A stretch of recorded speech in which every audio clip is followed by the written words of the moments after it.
أين ذهب هذا الدعاء؟ ملايين المسلمين لما يدعون الله سبحانه وتعالى، وأنت كذلك وأنا لما ندعو الله، أين تذهب هذه الدعوة؟ لها 3 احتمالات. الحالة الأولى أن تصعد الدعوة منك وتذهب إلى الله سبحانه وتعالى، ثم تنزل كما دعوت، يستجيب الله دعوتك. قد يكون قريب بعيد، تأتي كما صعدت هي نزلت، يا رب تعطيني كذا يعطيك كذا سبحانه وتعالى. الحالة الثانية أن الدعوة تصعد إلى فوق، لكن تلتقي بشيء نازل.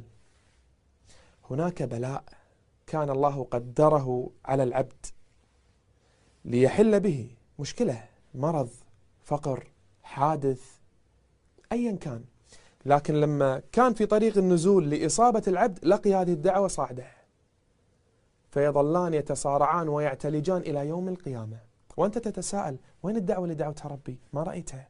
يعني الآن ربما دعوات كثيرة منك تتعارك في السماء مع كثير من البلاء والمشاكل والمصايب اللي ما تعلمها أنت.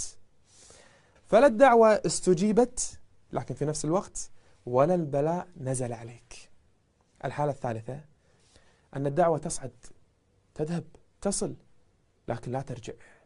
أين ذهبت؟ ستراها يوم القيامة بإذن الله، حسنات توضع في ميزان حسناتك.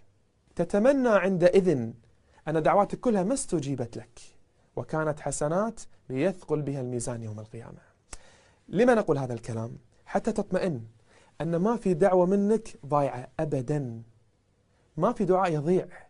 إما أن الله يعطيك كما أردت، أو أنه سبحانه برحمته وحكمته يصرف عنك سوء وبلاء عظيم، أو أن يدخره لك يوم القيامة. السؤال الأخير، أي هذه الثلاث أفضل؟ أن يستجيبها الله لك، أو يصرف عنك سوء، أو يدخرها لك يوم القيامة؟ الجواب: سلم أمرك لله، هو الذي يعرف ويعلم مصلحتك سبحانه وتعالى.